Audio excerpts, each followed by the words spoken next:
안녕하세요. 책 읽어주는 목사의 책 리더 조은하 목사입니다.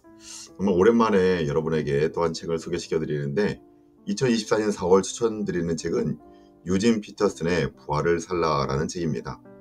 부활의 계절을 맞아 부활신앙으로 살아가는 것이 무엇인지, 그리고 부활신앙으로 살아감을 통해 하나님의 교회가 어떻게 건강해지고 또한 어떻게 성숙해질 수 있는지를 함께 나누고 싶어 이 책을 선택하게 되었습니다. 저자는 자신의 책의 서두에 이런 표현을 하면서 자신의 책을 소개하고 있습니다. 이 책은 성숙한 그리스도인이 되는 것, 그리스도인으로 빚어져 가는 것, 그리스도의 장성한 분량이 충만한 데까지 자라는 것에 대한 대화다라고 표현하고 있어요. 그래요, 성숙한 그리스도인으로 성장해 갈 수 있는 토대는요, 반드시 부활이 되어야 합니다. 부활의 삶은 우리가 경외심을 가지고 바라보는 그냥 풍경으로가 아니라 오늘 우리가 들어가서 살아가는 그 땅이 바로 우리의 부활이 되어야 한다는 겁니다. 부활에 대한 신앙 고백은 부활의 삶을 통해서만 이루어지기 때문입니다. 하지만 안타까운 사실은 부활의 삶을 산다는 것이 오늘의 교회에서는 마치 낯선 일처럼 되어버렸다는 겁니다. 인격의 형성이나 기도의 삶, 거룩의 아름다움 같은 문제는 교회의 목표에서 점점 멀어지고 있음을 우리는 현실 가운데 보게 된다는 것이죠. 이러한 문제점에 대해 이 책은 우리에게 자세히 이야기하고 또한 우리가 염두하고 지향해야 할 목표를 분명하게 가르쳐 보이고 있습니다. 이 책을 통해 개인에게 주시는 그 성령의 음성을 듣기를 원하고 또한 우리 교회에 하시는 메시지를 들을 수 있길 소망합니다. 그리고 오늘 우리의 각자의 삶으로 살아내는 그 부활을 통해 여러분의 일상의 삶 속에서 성화를 이루어내기를 소망하며 우리 함께 이 책을 나누도록 하겠습니다. 그럼 함께 책을 읽도록 하겠습니다. 사람이라면 누구에게나 태어나는 순간이 있다. 예외는 없다. 발을 버둥거리고 세찬 울음을 터뜨리며 우리는 이 거대하고 복잡하고 훼손되었고 요구가 많은 그러나 아름다운 세상에 태어난다. 날마다 조금씩 우리는 사는 법을 터득한다. 어머니의 젖을 먹고 잠을 자고 잠에서 깨기를 반복한다. 그러다가 어느 날 그냥 잠에서 깨기만 하는 것이 아니라 두 발로 일어나 걷는 고개를 보여줌으로써 모두를 놀라게 한다. 머지않아 우리는 명사와 동사를 자유자재로 구사하며 언어를 능숙하게 사용한다. 말하자면 잘하는 것이다. 예수님은 이와 같은 출생의 사건을 또 다른 출생을 설명하는 은유로 사용하셨다. 즉 하나님을 향해 살아가는 출생이다. 살아가 계신 하나님을 향해 살아간다. 거대하고 복잡하고 훼손되고 요구가 많은 그러나 아름다운 생명이다. 하나님의 거룩함, 하나님의 뜻, 하나님의 나라와 권능과 영광을 향해 살아간다. 이렇게 태어난 이후의 인생에는 어머니의 젖과 자고 깨는 것과 걷고 말하는 것 이상의 의미가 있다. 하나님이 계신 것이다.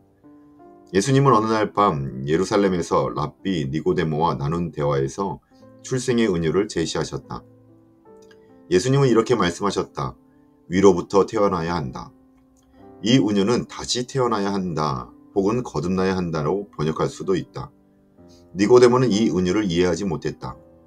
문자주의자들은, 특히 종교적 문자주의자들은 은유를 잘 이해하지 못한다. 은유는 보이는 것과 보이지 않는 것을 유기적으로 연결해준다. 우리가 보지 못하는 하나님에 대해서 대화할 때는 생생하고도 직접 와닿는 언어가 중요한데 그때 은유는 아주 값진 역할을 한다.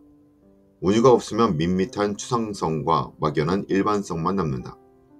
예수님은 은유를 좋아하셨다. 위에로부터 태어난다는 말도 참으로 기억에 남는 예수님의 은유 중 하나다.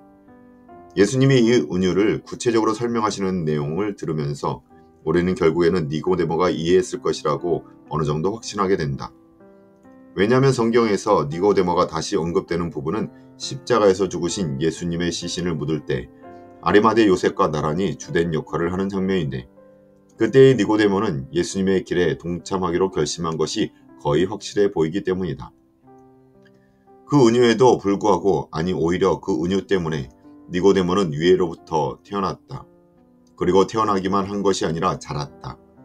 예수님을 묻는 현장에 그가 있었다는 것은 예수님과 나는 그때의 대화 이후로 그가 자라났다는 증거다. 그는 더 많이 이해하게 되면서 더 많이 동참했고 그렇게 살아계신 하나님의 세계에서 성숙의 길을 갔다. 태어나고 자란다. 그런데 사람의 성장 중 가장 중요한 성장은 그리스도인으로서 성장하는 것이다. 다른 모든 성장은 준비 혹은 보조에 불과하다.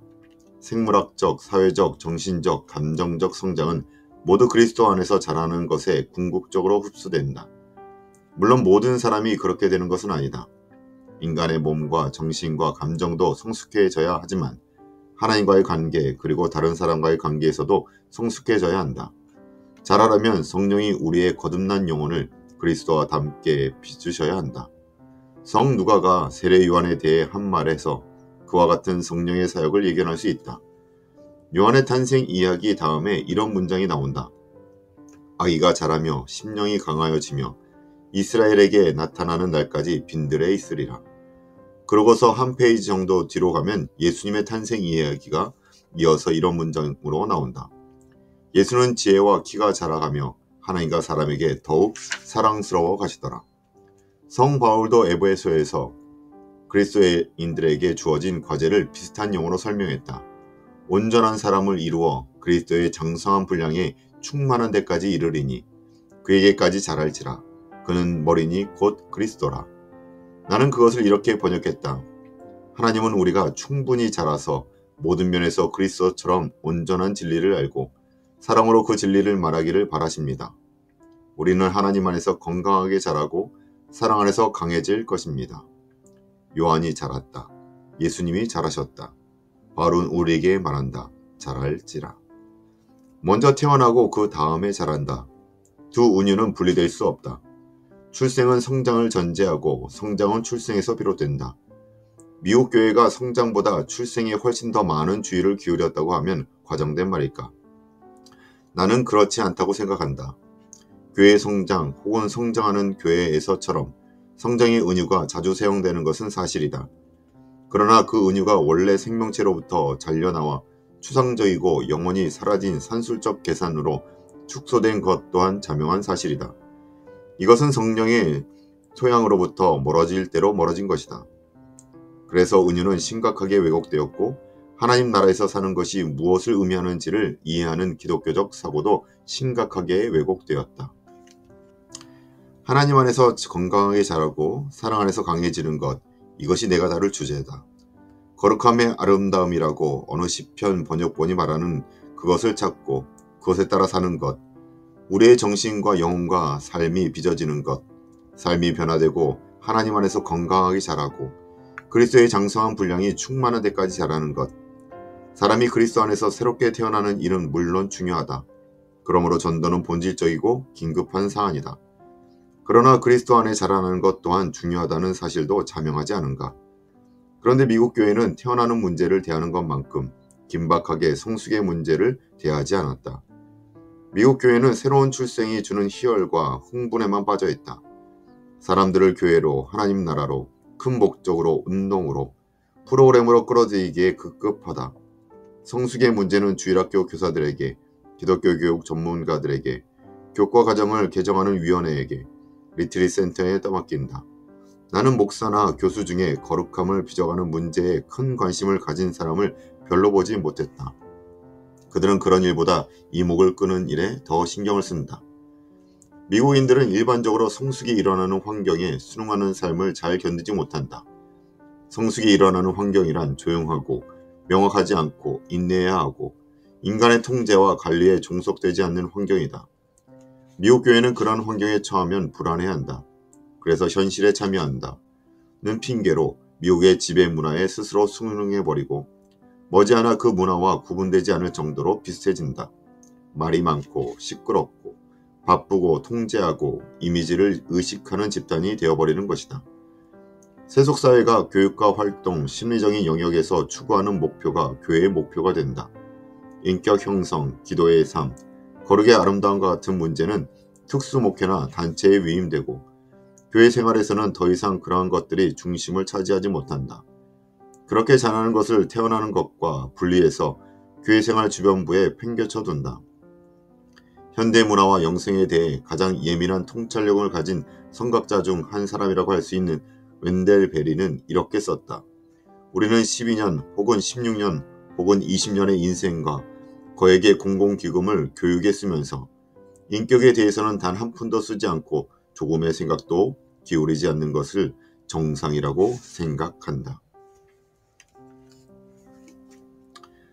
너무 오랫동안 우리는 문화의 전적인 지지를 받으면서 우리의 변덕스러운 감정적 필요에 자신을 내맡겼다. 너무 오랫동안 교회의 시장 분석가들이 교회의 의제를 정하게 내버려 두었다. 너무 오랫동안 우리는 자칭 기독교적 삶의 전문가들이 그리스도의 장성한 분량을 메마른 나무 토막 같은 온갖 수치들로 대체해버려도 아무런 저항을 하지 않았다. 따라서 내가 하려는 일은 그리스도 안에서 자라는 것에 대해 그리스도인 형제 자매들과 길고도 진지한 대화를 나누는 것이다. 그리고 이 대화에 믿음직한 옛사람의 지혜로운 목소리를 꾸려드리려고 한다. 바로 성 바울의 목소리다. 그는 이 성장의 은유를 만들어낸 사람이다. 2000년 전에 에베소의 회중에게 보낸 그의 편지에 적힌 내용은 오늘날 들어도 전혀 손색이 없고 오늘날 우리가 처한 상황에 대해서도 전략적으로 중요한 말을 해주고 있다. 이 대화에서 나는 바울이 주도적인 목소리를 내기를 바란다. 무엇보다 우리가 그리스도인의 삶을 살면서 성숙해질 수 있는 토대는 바로 예수님의 부활이다. 살아계시고 현존하시는 예수님, 우리의 도움이 필요 없었고 우리의 견해와도 상관없었던 예수님의 부활을 생생하게 인식해야만 우리의 성장을 직접 책임지려는 태도를 극복할 수 있다. 예수님의 부활을 자주 묵상해야 우리의 대화를 우리가 규정하거나 통제할 수 있는 언어로 축소하지 않을 수 있다. 그런데 웬델 베리에게서 빌려온 부활을 살라라는 문구는 아주 절묘한 표현이다. 우리는 우리에게서 비롯되지 않았고 우리가 예견할 수 없는 것을 삶으로 살아낸다. 부활을 살 때 우리는 자신보다 더 큰 무엇으로 끊임없이 들어가게 된다. 부활을 살 때 우리가 살아계시며 현존하시는 예수님과 동행하게 된다. 예수님은 우리가 어디로 가는지 우리보다 더 잘 아신다. 그 길은 언제나 영광에서 영광으로 이어지는 길이다. 에베소 교회. 교회라는 복합적인 환경 속에서 우리는 그리스도 안에서 자라며 성숙해진다. 그러나 교회는 힘든 곳이다. 하지만 우리가 그리스도 안에서 자라는 것을 진지하게 받아들인다면 언젠가는 교회의 문제를 해결해야 한다. 너무 오래 미뤄두지 않는 것이 좋다. 그래서 나는 교회에 대한 이야기부터 하고 싶다. 그리스도인으로 살면서 무엇이 가장 힘드냐고 물으면 많은 그리스도인들이 교회라고 대답한다. 그래서 많은 크리스찬들이 교회를 다니다가 그만둔다. 교회의 못난 면까지도 다 수용하면서 다니는 사람보다는 교회에 아예 나가지 않거나 간혹 나가는 그리스도인들이 아마도 더 많을 것이다. 실제로 교회에는 못난 면이 많다. 목사들에게도 이 문제가 쉽지 않은지 회중을 떠나는 목사의 수가 놀랍게 늘어나고 있다. 그렇다면 왜 교회를 고집하는가? 짧게 대답하면 성령이 교회를 죽음의 나라에 존재하는 하늘의 식민지로 세우셨기 때문이다.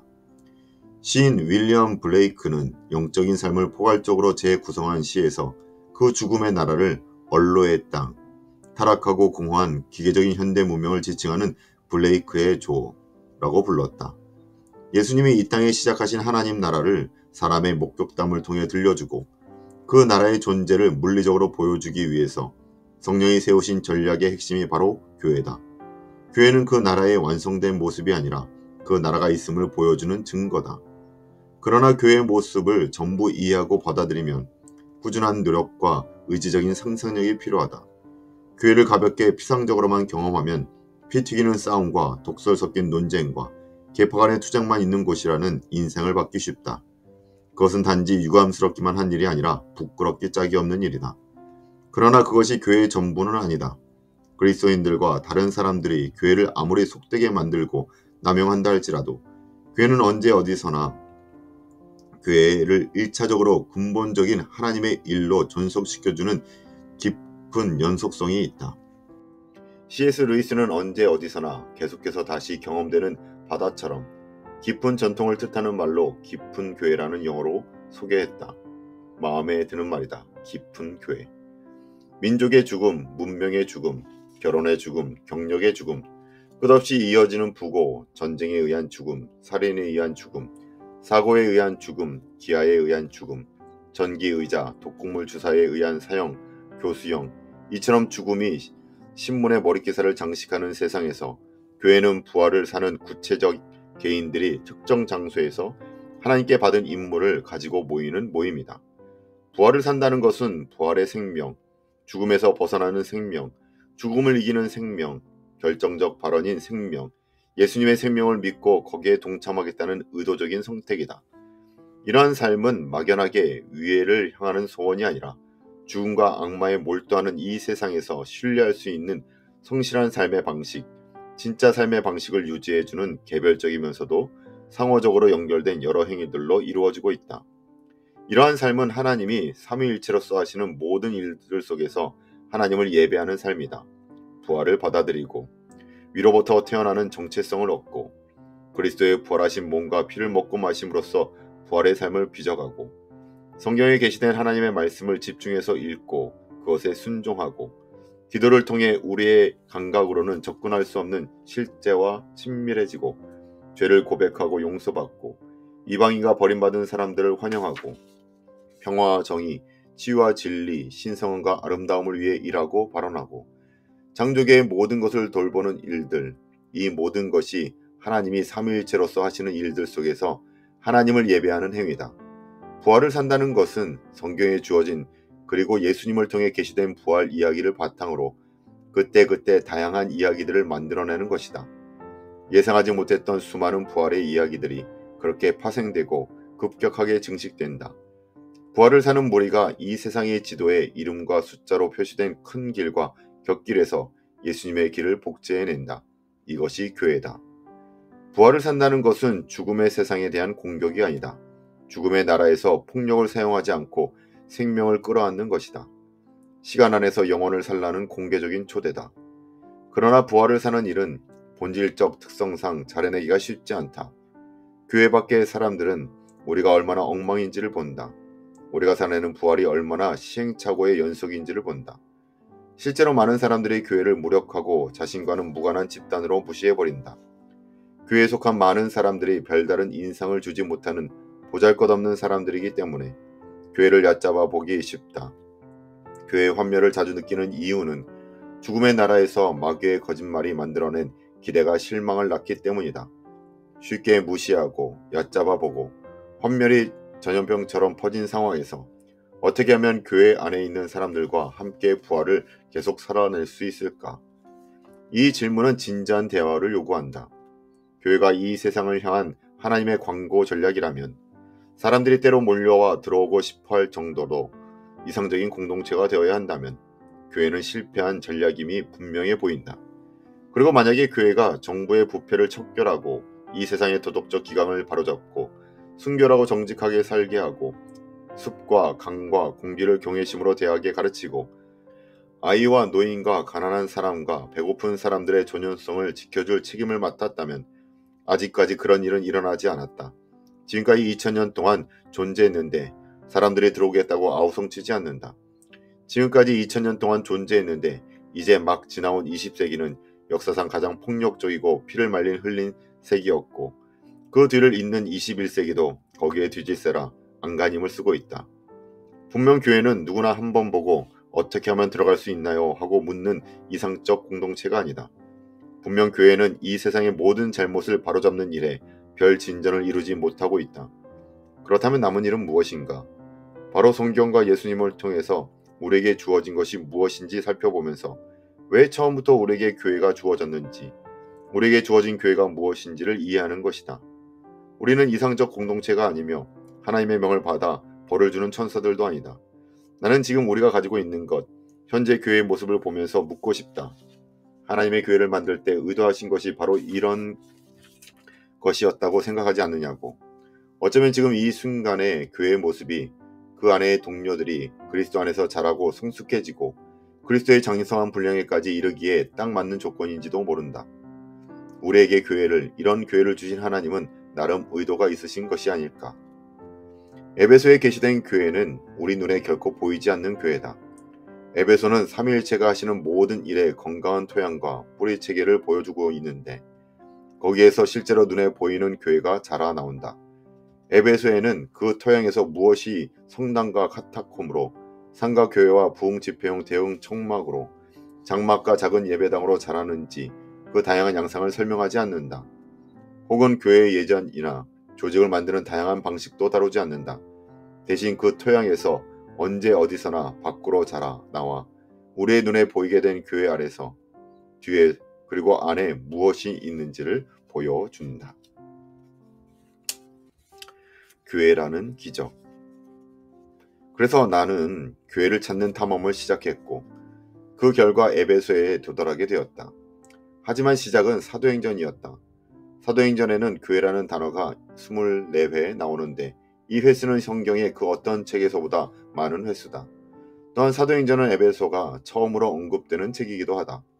전에는 한 번도 진지하게 생각해보지 않았던 것으로 내가 사도행전에서 가장 먼저 알아챈 것은 예수님이 성령으로 잉태된 사건과 교회가 성령으로 잉태된 사건이 서로 정확하게 병렬 구조를 이루고 있다는 것이었다. 구원자 예수님이 태어나신 사건과 구원 공동체인 교회가 태어난 사건을 각각 다루고 있는 누가복음 1장과 2장과 사도행전 1장과 2장은 서로 병렬 구조를 가진 이야기다. 하나님이 어떻게 구원자를 이 세상에 우리의 역사 속에 들여보내셨는가? 하나님은 자기 아들을 보내셔서 모든 돌을 빵으로 바꾸게 하셔 전 세계적인 기아 문제를 해결하실 수도 있었다. 그러나 그렇게 하지 않으셨다. 하나님은 예수님이 팔레스타인 지방을 순회하면서 헤롯이 세운 7개의 거대한 원형극장과 경기장에 차례로 사람들을 모아놓고 초자연적인 서커스 공연을 보여주게 해서 하나님의 실존과 현존의 기적으로 사람들의 마음을 사로잡게 하실 수 있었다. 그러나 그렇게 하지 않으셨다. 하나님은 더 이상 전쟁도 불의도 범죄도 없도록 예수님이 직접 나서서 이 세상을 통치하실 수 있었다. 하나님은 그것도 하지 않으셨다. 그보다 하나님은 예수님이라는 기적을 우리에게 주셨다. 그러나 그 기적은 정치적으로나 종교적으로나 문화적으로 아무런 이해나 지지도 받지 못하는 위험한 장소에서 가난하게 태어나 무력한 아기의 기적이었다. 예수님은 자신이 태어나신 그 세계, 연약함과 주변성과 가난의 세계를 결코 떠나지 않으셨다. 하나님이 어떻게 구원 공동체를 이 세상에 우리의 역사 속에 들여보내셨는가? 우리의 구원자를 이 세상에 들여보내신 것과 거의 같은 방법으로 하셨다. 모든 면에서 예수님이 태어나신 사건만큼이나 기적적이었고 예수님이 태어나신 조건과 똑같은 조건에서 그 기적이 이루어졌다. 그 공동체는 유명 인사는 없는 정부가 안중에도 두지 않는 공동체였다.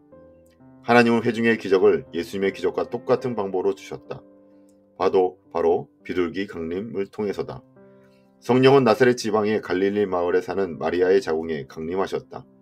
그로부터 30년 전도 후 그 성령이 마리아를 포함해서 예수님을 따랐던 남자와 여자들의 집단적인 영적 자궁에 강림하셨다. 그들이 유대인의 축제인 오순절에 예루살렘 성에서 예배를 드리고 있을 때 일어난 일이었다. 첫 번째 잉태는 예수님을 낳았고 두 번째 잉태는 교회를 낳았다. 그것은 기적처럼 보이지 않는 기적이었고 무력하고 연약하고 하찮은 모습으로 주어진 기적이었다. 주변에 널리 있는 평범한 교회의 모습과 별로 다를 바 없었다. 바울이 기록한 1세기의 교회는 전혀 낭만적이지 않았다. 매력 있는 사람, 유명한 사람, 영향 있는 사람이 아무도 없었다. 형제들아 너희를 부르심을 보라. 육체를 따라 지혜로운 자가 많지 아니하며 능한 자가 많지 아니하며 문벌 좋은 자가 많지 아니하도다. 그러나 하나님께서 세상에 미련한 것들을 택하사 지혜 있는 자들을 부끄럽게 하려 하시고 세상에 약한 것들을 택하사 강한 것들을 부끄럽게 하려 하시며 하나님께서 세상에 천한 것들과 멸시받는 것들과 없는 것들을 택하사 있는 것들을 폐하려 하시나니 이는 아무 육체도 하나님 앞에서 자랑하지 못하게 하려 하심이라.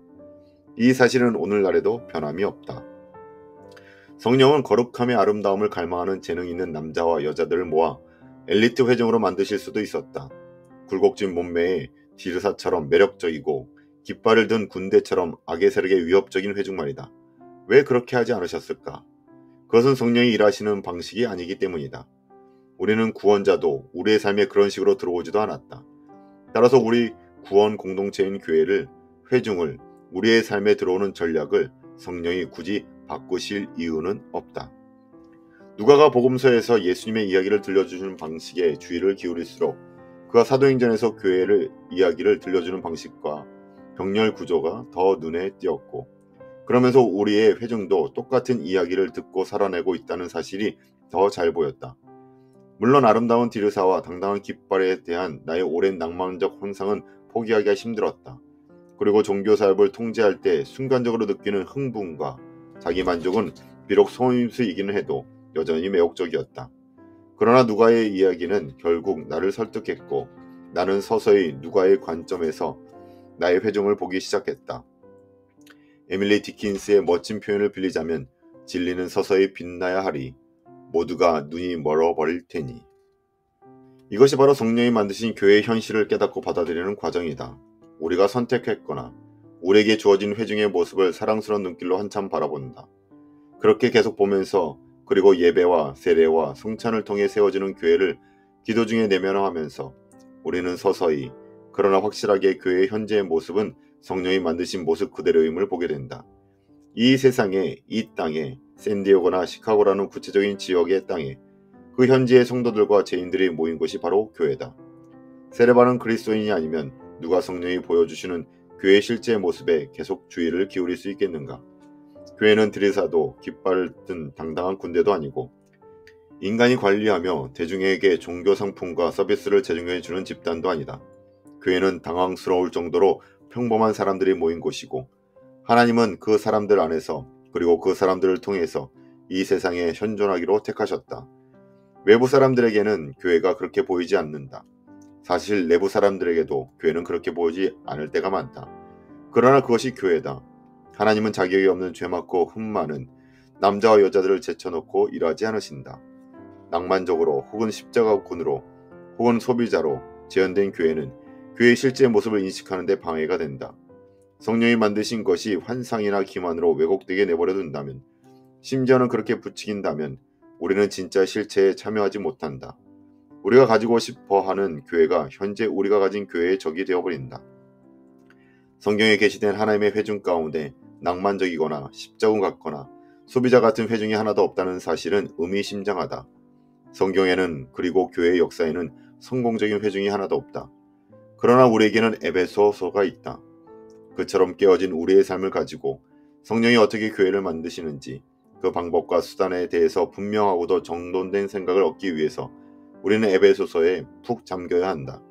우리는 바로 그 거룩한 토양에 심겼고 그 토양이 우리가 그리스도 안에서 성숙해 갈 수 있게 하나님 안에서 건강하게 자라고 사랑 안에서 강해질 수 있게 해준다. 지금 제가 읽어드린 부분은 책의 서론과 1장에 해당되는 부분입니다. 저자는 우리에게 초대교회가 완성된 완벽한 교회가 아님을 알려주고 있습니다. 그들 역시 실패하고 세상에서 버림받은 연약한 사람들이 모여 성령 안에서 교회를 이루고 있는 사람들 뿐이라 라고 이야기하고 있습니다. 그러나 그러한 사람들이 점차 변하여 진리의 증인이 되게 하는 것, 이것이 교회 안에서 우리에게 주어진 일입니다. 그저 하나님이 보내주신 이들을 사랑의 시선으로 바라보며 그들과 함께 성령의 도우심을 받아 하나님 나라를 만들어가는 것이 오늘 우리 교회의 사명이다라는 것이죠.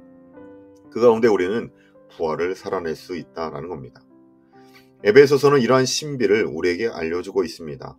바라기는 이 책을 통해, 부활을 살라는 이 책을 통해, 또한 에베소서의 말씀을 통해 그리스도 안에서 성숙해 갈 수 있도록 오늘도 우리 자신을 주님의 말씀 안에 복종시키는 저와 여러분이 되시길 주님의 이름으로 축원합니다.